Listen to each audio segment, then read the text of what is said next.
is called buddhi, then again memory and ignorance and your ahankara, I am so and so notion, all of them he says kshetram. This is what is called kshetram. And who is kshetrajna? The one who is aware of all this, which I have already told, is the kshetrajna, and that kshetrajna is the same. Differences exist in kshetra, but definitely not in kshetrajna. And whether I am kshetra or kshetrajna, that is the question. I am kshetrajna being the subject, kshetra am I not. I am with the kshetra, all right. In me is the kshetra, all right. But then essentially, I transcend the kshetra. I am independent of the kshetra. More about this later, it will come. Then from next verse onwards, is a very interesting verse. From next verse onwards, about 4-5 verses, they are Amanit. I will just repeat, you just see. That much is enough today. Just I will repeat. Amanitvamadam vitvam ahimsa kshantirarjavam acharyopasanam saucham sthairyamatma vinigraha indriyarteshu vairagyam anahankara evacha janma mrityujara vyadi dukkha dosha anudarshanam asaktirana bishvangaha putradara grihadishu nityam cha samachittatvam ishtanishtopapatishu mayicha ananya yogena bhaktirabhya vicharini vivikta desha sevitvam aratirjana samsadi adhyatma jnana nityatvam tattva jnanartha darshanam etadjnanamiti proktam ajnanam yadatonyata. Up to this, you have got a real, a beautiful, I would say, a scale of values. A scale of values, enjoying which the mind becomes the mind, in which this knowledge is possible, and even knowledge is gained in a way the fruits of knowledge are not enjoyed. And therefore, if the fruits of knowledge and the knowledge, both of them should be enjoyed by a given mind, then that mind must enjoy these values. Nothing to be frightened, please. They are very beautiful values. If you understand the values, that itself is a great way. I mean, it's a long way to go. Because if the understanding of a value is proper, then the living becomes natural. All we find, we are always frightened to hear a do or don't. We are always frightened to hear of an advice, a mandate, because the mandate seems to be something coming from somebody, and I seem to be one who is obliging to live up to that mandate. That is why there is no heart here. Even if you do it, you oblige a priest, you oblige a church, you oblige a guru, you oblige a book, a scripture, you oblige the society, sometimes the government, and more often than not the parents. And therefore what happens? So this fellow, he has no willing, he doesn't really do it of his own willingness, because he is not convinced. In fact, he is not understood. He is not convinced, he is not understood. A value becomes a value when it is very thoroughly assimilated by me. Then it becomes a part of myself. How you can't pick up from the garbage and eat, even though what is there is an eatable thing, but still you won't eat because, well, that you have grown out of it.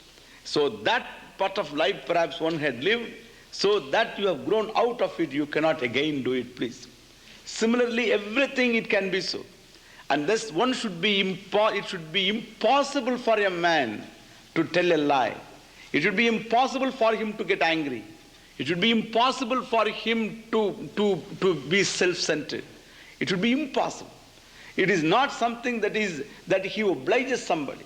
So the real growth and maturity of a human being is this incapacity, his incapacity to do things that are said here. So manitvam, dambitvam, to do things that anybody else will be that he himself will be ashamed of when he becomes mature. So such things he should not be able to do it, and that is called maturity. Till then this fellow is only struggling, he doesn't know what it is all about. Often we are told by people that you should do this, Ye shall do this, ye shall not do this. Those do's and don'ts are given to us, and they have got to be given to us until we can learn independently. But then once we are capable of independent thinking, then all those values that were given to us as so many mandates coming from the ivory tower, and all those mandates should be assimilated, should become the very fibers of my being. Then there is no mandate necessary for me, because my life itself becomes one continuous flow of those values. Therefore, here Bhagavan gives those beautiful values like amanitvam, adambitvam, ahimsa, kshanti, arjavam, and even teenagers can attend, even children can attend, I'm sure will be benefited. Thank you very much.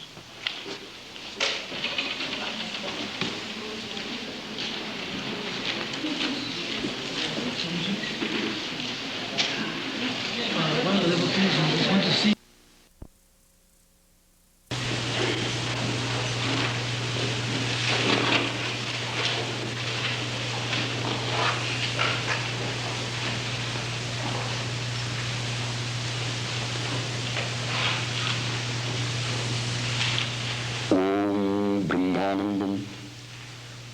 परमसुखदं केवलं ज्ञानमूर्तिं द्वन्द्वातीतं गगनसदृशं तत्त्वमस्यादिलक्ष्यम् एकं नित्यं विमलमचलं सर्वधी साक्षिभूतं भावातीतं त्रिगुणरहितं सद्गुरुं तं नमामि।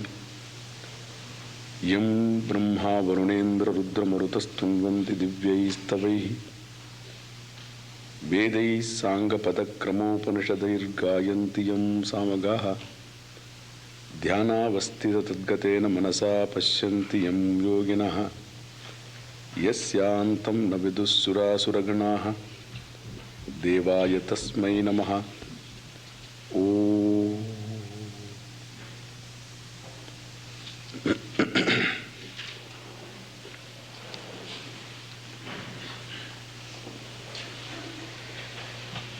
हे Ramchandra,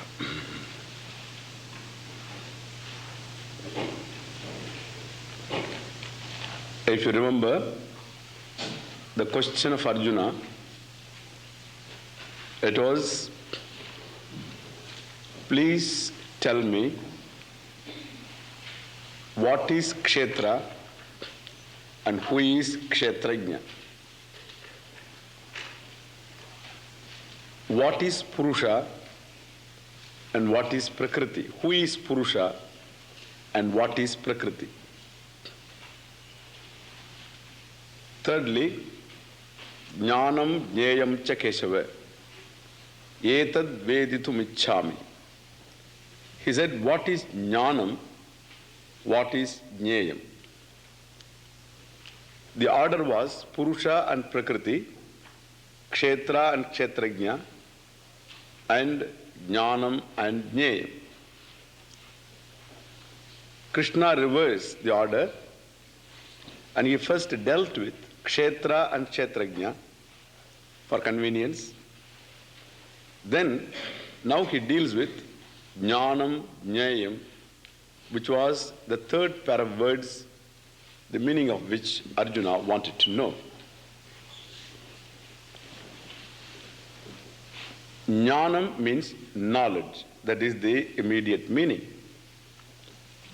But in different contexts, the word can mean differently. Here the context is Jnanam, Jneyam. It goes with Jneyam.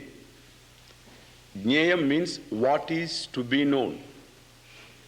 Without a choice, if something has to be known in one's life, to make that life a fulfilled one, that is called Jneyam. Anything Jnana Yogyam Jneyam. Anything that can be known is called Jneyam. So even this book, as a book, not what is inside the book, is Jneyam. Here is a book, Jneyam. Here is a wall, Jneyam. Here is a man, Jneyam. Anything that can be known is Jneyam. But if there is in life that one has to know definitely without any choice, and for which knowledge there is no choice, that is called real jnana. Knowing which everything is as well known, missing which any intellectual accomplishment is as well not gained, that is called jnana. Man is rational. Even though you would like to believe more than you think and know, but still you want some basis to believe. That means you are a rational person. Nobody believes without a basis. He wants some basis even for a belief, because he is rational. And in fact, only a rational being can believe also. An animal doesn't believe in anything. It need not, because it has no faculty of thinking. Where the faculty of thinking is there, then only belief comes into the picture. You believe because you can know. And therefore, man is fundamentally, he is a rational being, and being a rational being, he has this quest, as I told you in the beginning. The quest is because he is self-conscious. And when he is self-conscious, he is conscious of his imperfections, his limitations, which he can't happily stand. Therefore, there will be an attempt on his part to become limitless. But not knowing what exactly is his problem, he goes about doing a lot of things. That is because he is more a groper than a seeker. A groper is one who doesn't know what he seeks, but he knows he's seeking. So once he becomes a seeker, he's one who has got a direction and he knows what he seeks. Everyone is a mumukshu in the beginning. A mumukshu means a man who has got a desire to free himself from all limitations. In the beginning, he goes about doing a lot of things, the usual things that everybody does. But later, if he discovers these pursuits don't really help me, then he becomes a mumukshu. He does something spiritual now in order to liberate himself from limitations, from bonds, from hang-ups, from these pursuits, from these wants. Then we call him a mumukshu. There again, he is bound to miss the bus in as much as he can again start doing something. And therefore, he begins doing something differently.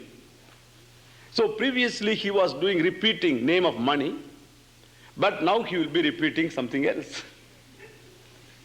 But therefore, because he has still no direction, somebody tells him, do this, do that, again he begins doing it. He reverses himself, stands on his head for a few hours, thinking that something is going to happen. Now you can't blame him. He wants to achieve, but he doesn't have any direction. And the whole thing is just like a dot he gets into the unknown. And he doesn't know which exactly is the target, what he is going to hit. He just gets into the unknown. The field is unknown. What he searches for is unknown. The man who aids him is an unknown entity again. He doesn't know him, whether the fellow knows or not, he doesn't have anything to really check up. And therefore he delivers himself into the hands of unknown. And the search may yield, may not yield. And it may take long time for him to discover that he is still in the same hot pursuit. But till then he has got some hope, because he is doing something different. It gives him one satisfaction that he is doing something in this direction, except that he doesn't have anything. But then, if by chance he gets the right person, or right direction he gets at least, that the problem is not one of gaining something that I don't have, but it is owning something that I have already.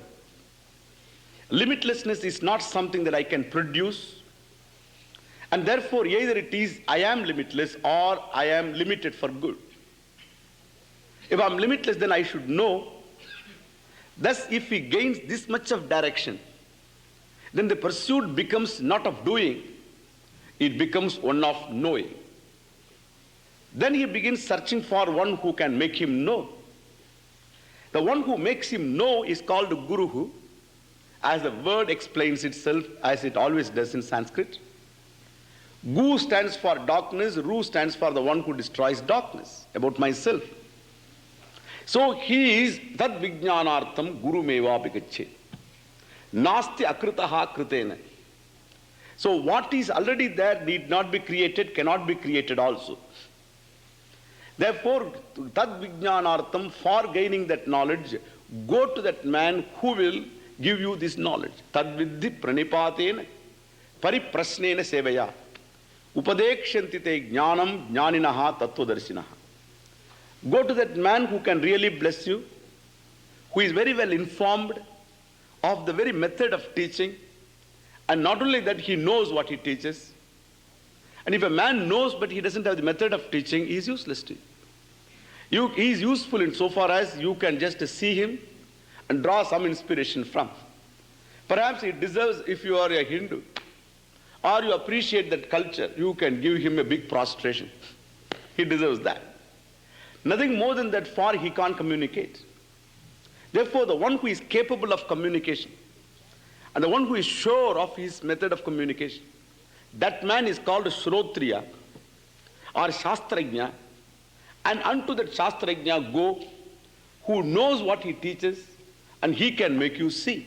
This is the mandate given for every mumukshu. So the first an adventurer becomes now an inquirer. He becomes a jignasu. You begin always as a mumukshu, then ends up as a jignasu. Jignasu means jnatum ichuhu jignasu. Jnatum means to know. Ichuhu, the one who has the desire for knowing. And thus the one who has got the desire for knowing is called jignasu. In the beginning he had a desire for liberation, but he didn't know what it was liberation and how he was going to be liberated. He didn't know.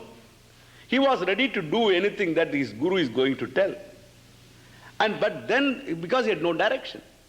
But if he gains the direction, the problem is one of knowing, not one of doing. Then he becomes a jignasu, and then his direction, there is a purpose in his work, whatever he does. Because a pursuit gains a direction, it is no more groping, it becomes real search, real seeking for, he knows what he is searching for. And that object of search, that limitless, that Brahma as we have talked in the morning, so that becomes the very jnayam, a thing to be known. Because it has a thing to be gained in terms of knowledge. No choice. Because nobody can vote for unhappiness, nobody can vote for bondage.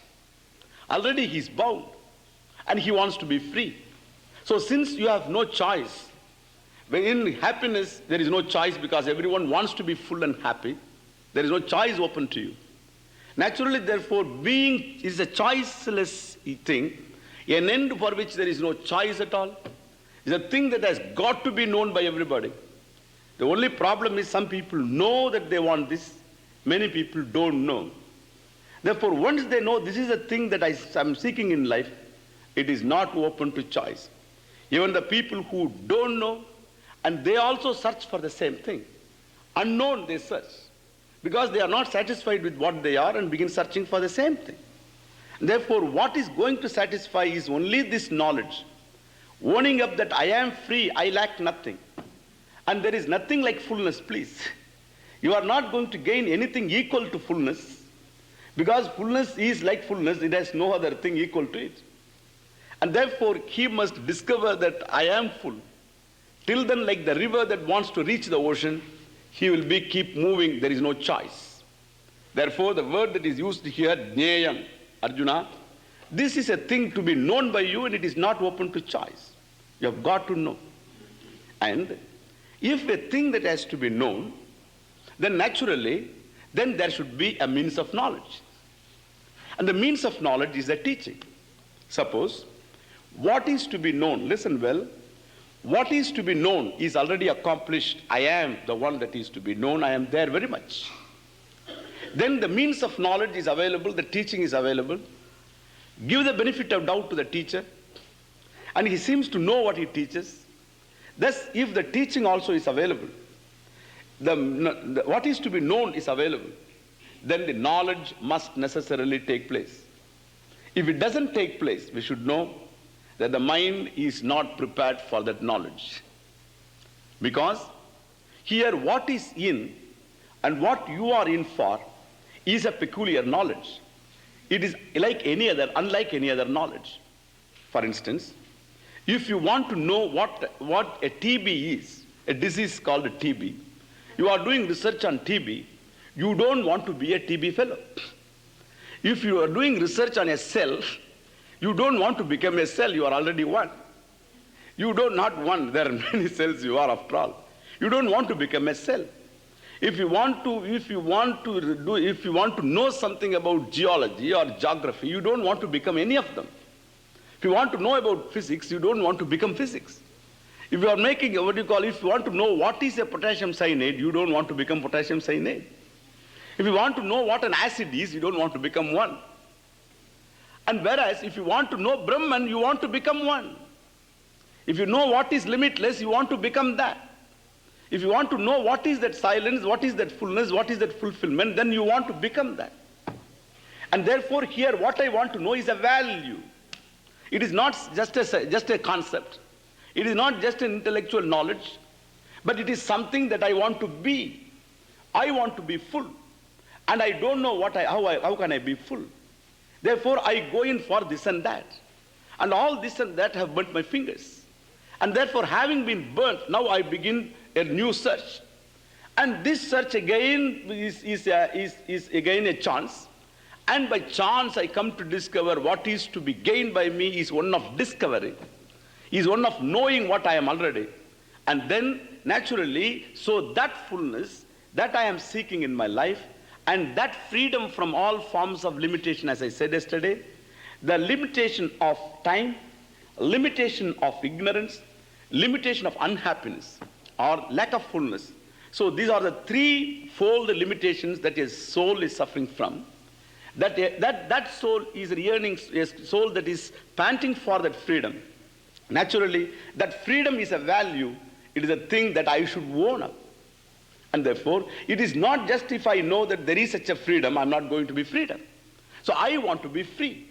Therefore, what I am going to gain in terms of knowledge is a thing that I want to be. If I am the limitless, then limitless I want to be. It is this that I have been searching for all the time. It is not that I want to know the limitless, I want to be the limitless. Since I am the limitless, I have to own it up in terms of knowledge. That is why I want to know the limitless. Otherwise, I need not know the limitless. I will become the limitless. If limitlessness is something that I have to gain in time, I will work for it and gain that limitlessness. But limitlessness cannot be an end of a process of change. And you can't become the limitless. Therefore, if I am the limitless, then since you give me a direction for my achievement, then it becomes an achievement of the already achieved. Therefore, I want to know. And therefore, what I want is limitless, a freedom from limitations. And the freedom from limitation is an accomplished fact. That is the very nature of the I. And therefore, what I seek in life, Sattan Chittan Ananda, as I said, is Sattan Chittan Ananda. Therefore, so I want to be Satchidananda. Here, the what I want to know and what I want to be are identical. Understand this? So what I want to know and what I want to be being identical, then the mind also must be something relatively ready for this knowledge. Because I have to be that. Therefore, if the I in me is something, all silence, let us begin with that word. All silence it is, I want to be peaceful. I want to be free from agitations. Now, if I want to be free from agitations, then I want to be all silence and peace. And the nature of the self is all peace. It is pure simple awareness, which is no mentation. It is free from any agitation, and therefore I am always peace. Now, if I am all peace, then if the mind is always a question of, is always agitated. Now, even if he is told that you are all peace, the fellow will not be able to understand, for he is restless. And when he is told you are peace, how can he ever imagine that he is peace when he is so much restless? And therefore, he will think that it is just an impossible thing. How can I be peace? Swamiji, I know better than what you know about me. About me, I know better. My mind, you don't know. You are talking of some other mind. But my mind, I know very well. It is all chanchalam hi manak Krishna. And Arjuna, when he was told you are everything, and Arjuna asked this question, hey Bhagavan, you think that my mind is agitated, and it is not agitated. Then what is it then? Oh, it's all peaceful. No, my mind is not agitated. Agitation is my mind. Chanchalam hi manak Krishna, he said. So if it is agitated, now and then it becomes peaceful. But it is not so. My agitation is mine. He tells, Chanchalam hi manak Krishna. He indeed, manaha, the mind, chanchalam, it is a clean definition of mind. He says, Arjuna's question. Therefore he says, mind is agitation. In this agitation, that is the mind, your word goes and delivers these goods, that you are all peace, a sentence is told. And this fellow, I am all peace. How can I ever be peace? I am so agitation, how can I be ever peace? Therefore, here the knowledge of what you want, the knowledge of the thing that I want to gain is something that I want to be. And therefore, if I am all silence, my mind to appreciate that I am silence, it should be relatively quiet. A relatively quiet mind can discover the quietude that is absolute. The relatively loving mind can discover the love that doesn't demand anything. A love that demands is not a love. It is a kind of security. So a love that doesn't demand, that is called absolute love. And that absolute love I can discover only my mind is relatively loving. Understand this. So the loving mind can discover absolute love. A sympathetic mind can discover absolute sympathy without any reason. And again, a happy mind, a content mind can discover happiness or fullness. A content mind can discover fullness, adequacy. And therefore, my mind must necessarily be relatively ready for discovering the absolute, the counterpart. And this relative state of mind is not an impossible thing. Only what is required is a change of values. I must discover certain values. What is a value? If I am convinced of a particular value like Satyam Vada, speak truth. So in this is something a mandate now. What is now a mandate? If it becomes a thing that I am very well convinced about, and it is impossible for me to do anything otherwise because it is against my very knowledge, then it becomes a value. So a set of values which are becoming values, becoming in as much as, well, they create in my mind, because of their presence, a mind that is abiding, an abiding mind it creates. These values themselves create an abiding mind. For instance, if I have a value for self-assertion, pride, who are you to tell me? I am your boss. Thus there is a self-assertion is there. Who are you? You are another fellow. So if this is the self-assertion, you have a value. In a society where the life is one of contention, then the value for self-assertion is high. And since you have got a value for self-assertion, then you are in for always projection. Because if the other man says or he doesn't say it, he doesn't mean it, even then you will assert yourself that who are you to tell that? Thus you get rubbed. Therefore a reaction, an anger is natural. And in a mind that is angry, that keeps reacting from time to time, is not the mind that is going to discover peace. And suppose such a mind comes to a teacher and it does discover I am peace, the glory belongs to the teacher, not to the student, please. It is a teacher that takes that mind, that restless mind, agitated mind in his hand, and makes that mind be attentive to him. And then for the time being, all his agitations, restlessness, all the causes for agitations, they are all gone. And his ego he has already smothered. And because of that, and his pride, his ego, everything he has smothered, he has seen to it that these things are not there. Therefore, his mind is exposed and alert. And he has taken care of that mind and makes that mind see. And the teacher, he sees that, yes, I am peace. And the teacher walks away, peace goes with him. Because it is not a personal glory. It is a glory of the teacher. It's the glory of the teaching. Of course, you are that peace, no doubt.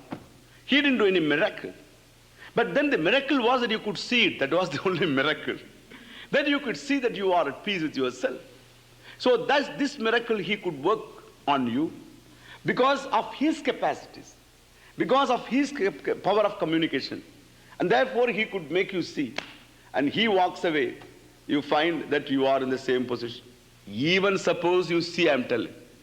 Even suppose you see, the knowledge seems to disappear.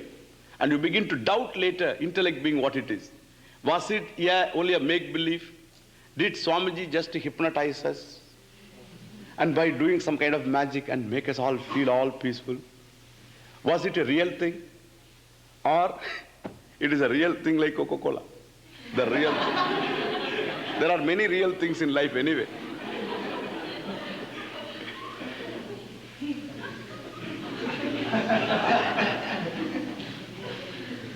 Now understand. Therefore, a doubt is natural. You begin to doubt your own vision. So this is a peculiar problem. If you don't understand, that is a different problem. If you understand, still you doubt whether I understand or not, because so at the time of teaching it looks everything is bright and beautiful and fine. And afterwards, everything seems to go away. It is a peculiar problem. It is a problem like a beggar, an inborn beggar. You can see a woman begs. And when she begs, she tells that I am carrying, there's a child within, I'm a pregnant woman, please give me something. So the child, when he's inside, very useful for her to beg. And the fellow was born. She put the child on her shoulder and begs again and says, I got a small little baby, please give me something. Okay. Now again the fellow is useful. And again the fellow grows up. Then the fellow goes about and he's asked to go and beg. Unless he knows only one thing, how to beg.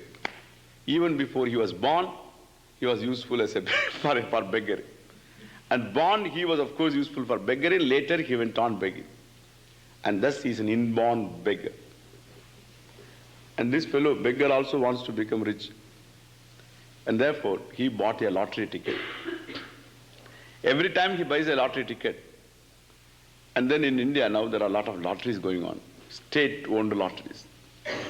Now he bought a lottery ticket, and this lottery ticket, he's hoping that perhaps I will win. Why not? And suppose he wins. He did win. He won a big lottery. Some 500,000 rupees, 10 lakhs. 10 lakhs is million. 500,000, 5 lakhs. 500,000 rupees he won. We get that lottery. Bumper offer, 5 lakhs. Means 500,000. 500,000 rupees he won. He didn't know what 500,000 was, therefore his heart didn't jump out. Otherwise he would have had a heart attack. And thus the fellow survived. And became a rich man and understood what it was all about, assimilated the riches. And then he bought a beautiful house now. And he got a new wife also.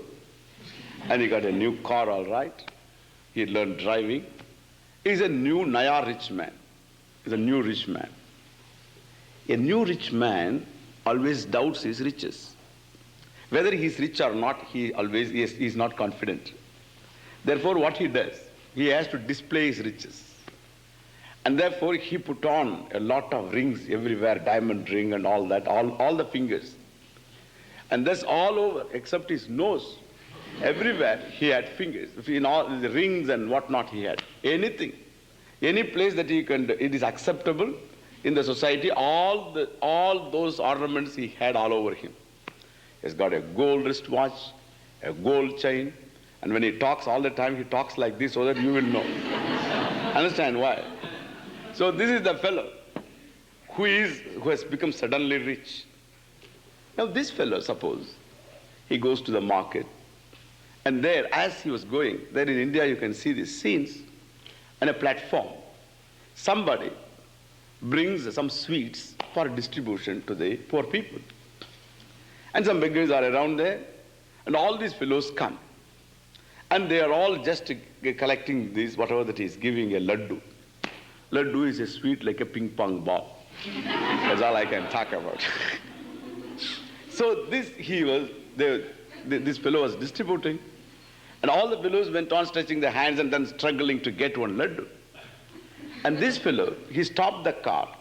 He has got the car key in his hand, because everybody should know that he has got a car. It's very important. Therefore, so with the key in his hand, he is walking, and he saw this big crowd, and immediately stopped there and stretched his hand and caught hold of a laddu. Because he is a born beggar, he knows how to get it.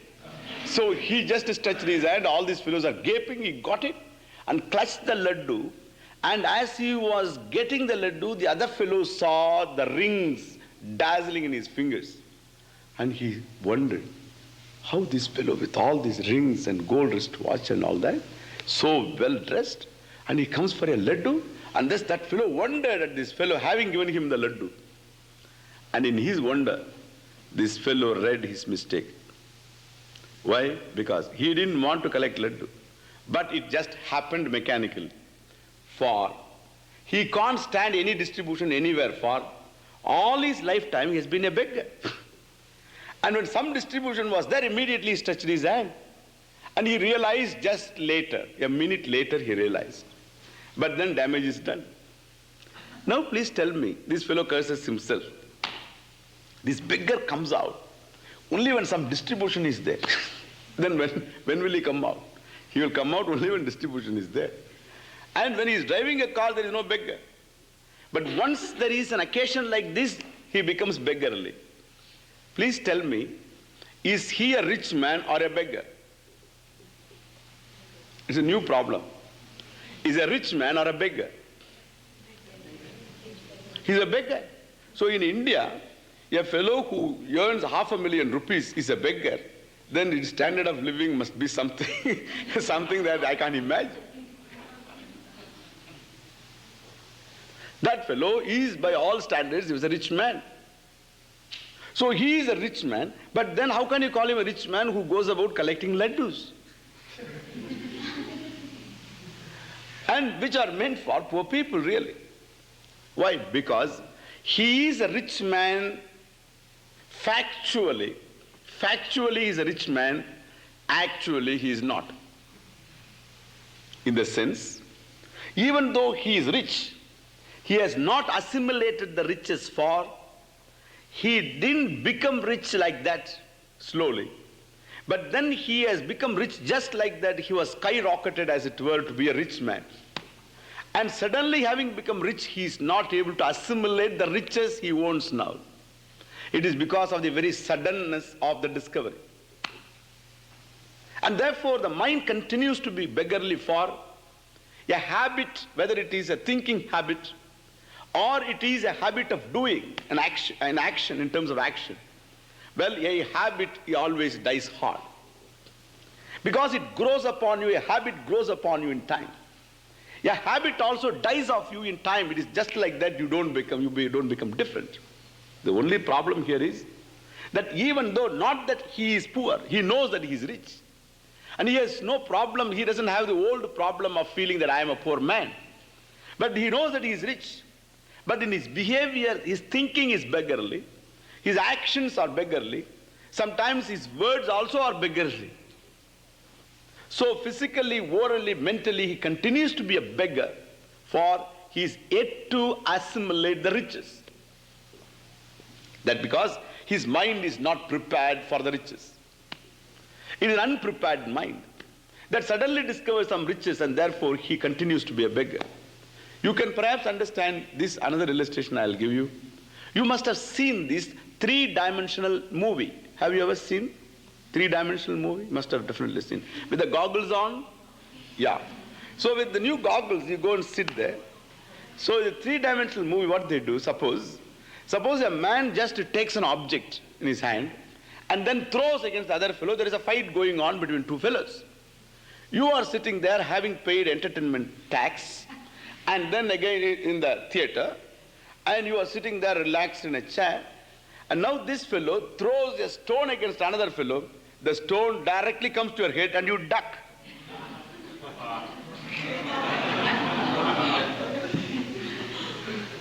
And you duck. And having ducked, you realize that I made a mistake. And slowly you see, you slowly see whether the other fellow has seen you. But fortunately, and he also sees you because he also ducked.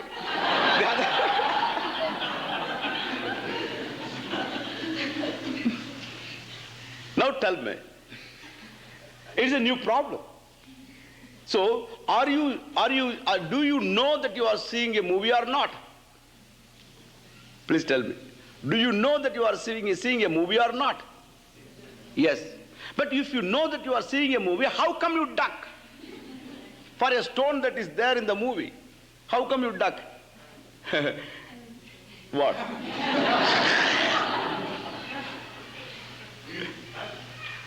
How come you duck? Well, Swamiji, at that moment, I forgot. Because in my life, I have been ducking all the time.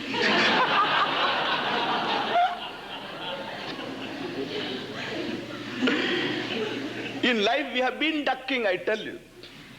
We have been veritable beggars all the time for some crumbs of happiness to fall from the table of life. Moved from unseen hands of chance, we don't know which are those hands. Where are they? And when they are going to dole out, I don't know. And therefore, all the time I pick up these crumbs of happiness, now and then falling for me. Thus, which heart is not a beggarly heart? And this beggarly heart suddenly discovers I am all riches. And it has no capacity to assimilate. It looks as though isolated. The fellow mind is a mind unprepared. Mind stands isolated from the whole riches. It is not able to live up to the riches. And therefore, in such problems, what should we do? We should prepare the mind, please.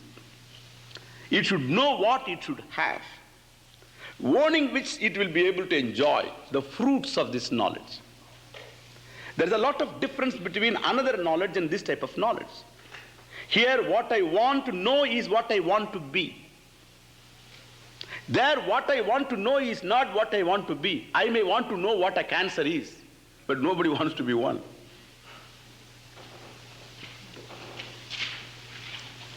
And there the knowledge and what I seek to know is different from what I want to be. But here, what I want to be is exactly what I want to know. Naturally, therefore, so this, in spite of discovery, even suppose the discovery has taken place, as it must have, many of you must have seen, that what is being said is not a bluff, and what is being unfolded is truth. You might have seen it clear, but still you will find, Swamiji, my mind is the same. There is a sagging. Once the teacher goes, the mind becomes a pajama. You know pajama? The night dress. Loose. It's called pajama. This is called pajama. If you sit like this is pajama sitting.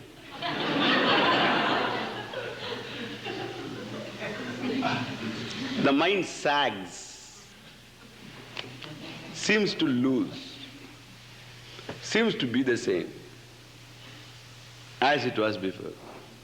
Swamiji, I am the same person you don't know. I hear all this, you know. You are not the same. Because knowledge gained is gained. Here it is a problem of habitual thinking. So that antakarana or the mind, antakarana means mind, must find in itself certain values, certain attitudes towards life, towards things. It should discover that in itself. If it has already discovered the truth to an extent, or as a vision it got some kind of clearance. But still if it misses, it's a problem of habit. It's a problem of preparedness and the lack of it. If it is not able to see, again it is the same thing. It's a lack of preparedness. And therefore, whatever that helps me gain this knowledge, not merely the knowledge and to enjoy the fruits of this knowledge, and that is called jnanam, not merely knowledge. Those things enjoying which my mind becomes the receptacle in which I can gather this knowledge. Not only I gather the knowledge, I enjoy the fruits of knowledge. And those things are called jnanam. Jnayate anena iti jnanam. Jnayate anena. By this I am able to gain. By this what is to be known is known for good. And that is called jnanam. Arjuna wanted to know, and Bhagavan tells him these values. Amanitvamadam bhitvam ahimsa kshanti rarjavam. You see, I will repeat. Amanitvamadam bhitvam ahimsa kshanti rarjavam acharyopasanam saucham sthairyamatma vinigraha indriyarteshu vairagyam anahankara evacha janma mrityu jara vyadhi dukkha doshanu darshanam asaktirana bishwangaha putradara grihadishu nityam cha samachittatvam ishtanishtopapatishu mayi cha ananya yogena bhaktiravya vicharini vivikta desha sevitvam aratirjana samsadi adhyatma jnana nityatvam tattva jnana artha darshanam yetad jnanamiti proktam ajnanam yadatonyata. Up to this. Yetad jnanamiti proktam. This is said to be proktam. This is said to be yetad proktam. This is said to be what? Jnanam iti. As knowledge. What is that he tells? Knowledge means the means of knowledge. Means of knowledge here means achieving which, having which, possessing which, enjoying which, you are able to gain knowledge. That is the means. It is not like means of knowledge, a pramana. That also is included in it. Later he tells that. Therefore, the means of knowledge, the teaching, and again all other things that are necessary for gaining this knowledge, all of them are together called jnana. Jnayate anena iti jnanam. Understand? By this I gain this knowledge and enjoy the fruits thereof. They are, to begin with, amanitvam, adambhitvam, ahimsa, kshantihi, arjavam, acharya upasanam, stairyam, atma vinigraha, indriyarteshu. Each one is a separate value. Now we should appreciate these values now. What it is. Amanitvam. If you know what it is, and one is aware of this value, one is convinced what is this value, and he is aware of this value all the time, then his personality changes, his mind entirely changes. The antakarana changes. You please see, amanitvam. It's a very beautiful word. Manaha means self-conceit, or an opinion, exaggerated opinion about oneself. So self-opinion is called manaha. And manaha asya astiti mani. Those who know little Sanskrit, for them it is good. Manaha asya astiti mani. Tasya bhavaha manitvam. Tad abhavaha amanitvam. The one who has got this mana, this self-conceit, is called mani. And his state of mind is called manitvam. Amanitvam is the absence of it. It's a negative thing. The absence of manitvam. Do you know what is manitvam? Atmani pujyatva bhavana. An attitude that I am the most respected person, or I am the most respectful person. Everybody should respect me. This is there in everybody. So it is not mere self-respect, but he wants others also to respect himself. So this demand of respect from others is called manitvam. You demand all other people to respect you, and the people sometimes respect you because you demand. Like even suppose there is an officer who always demands some kind of respect, and the other employees should just show some signs of respect to him. They will show signs of respect to him. When the other fellow goes,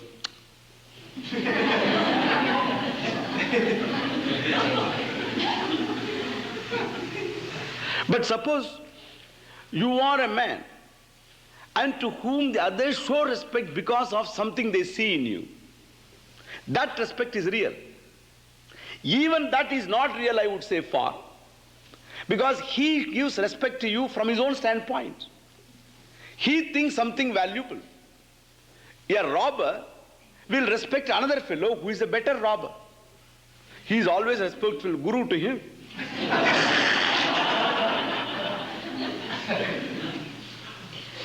A hitman, he has got great respect for Josie. You know Josie? Joey. I mean, somewhere I read. So he is a fellow who is a better hitman. He had hit 54 times and never caught. So all other hitmen have got great respect for him.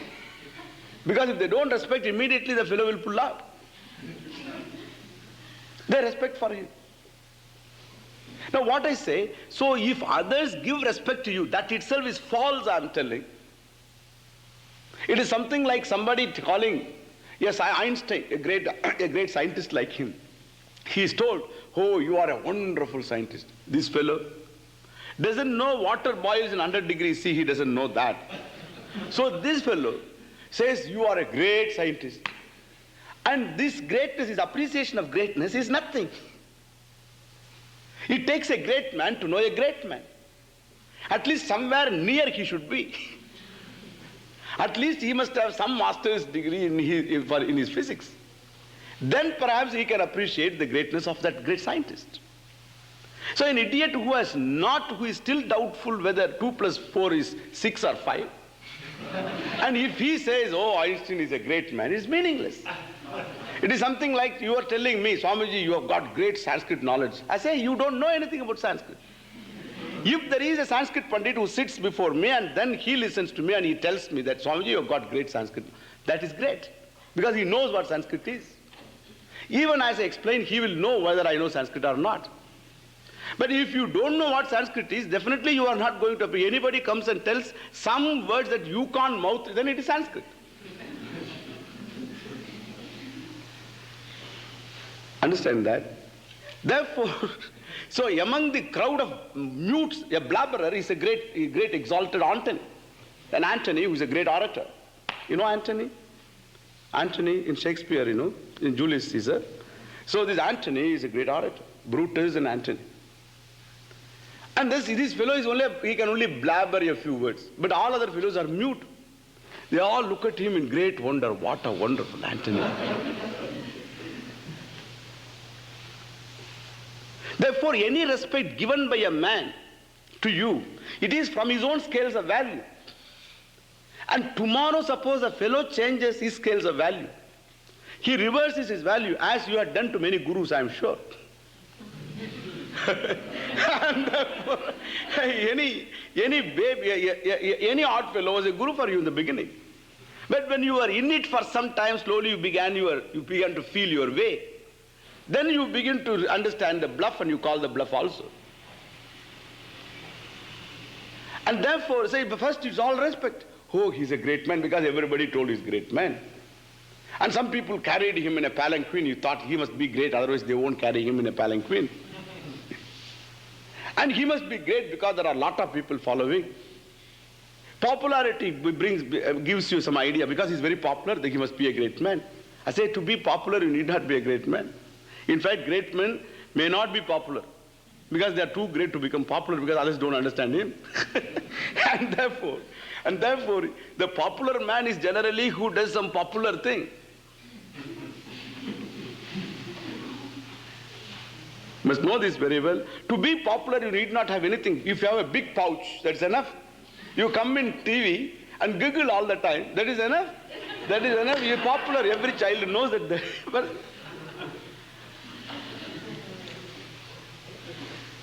it's meaningless. Therefore, the people that give you respect, they give respect from their own standpoints. And again, they see in you what is not there in fact, sometimes. And later when they find that you have got something else which they consider is bad, then you become a bad man immediately. Therefore, the people who praise you right now are the people who are going to censure you later. And therefore, a man who depends upon the praise of others for his peace, for his happiness, is really watering away his own mind in the hands of idiots outside.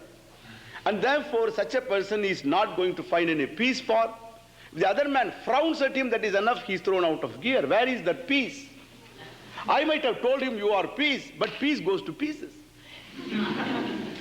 Because it is not an abiding thing, because somebody frowned at me, that is enough. A small little blessed thing is enough, this fellow is completely out of gear.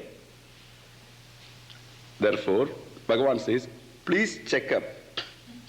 Whenever there is a reaction, remember, a machine reacts, a man acts.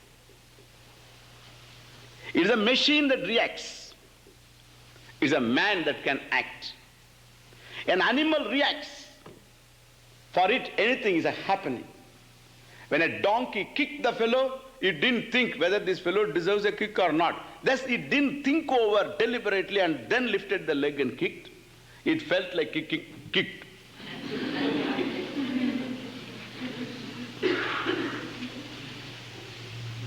Because it's a happening.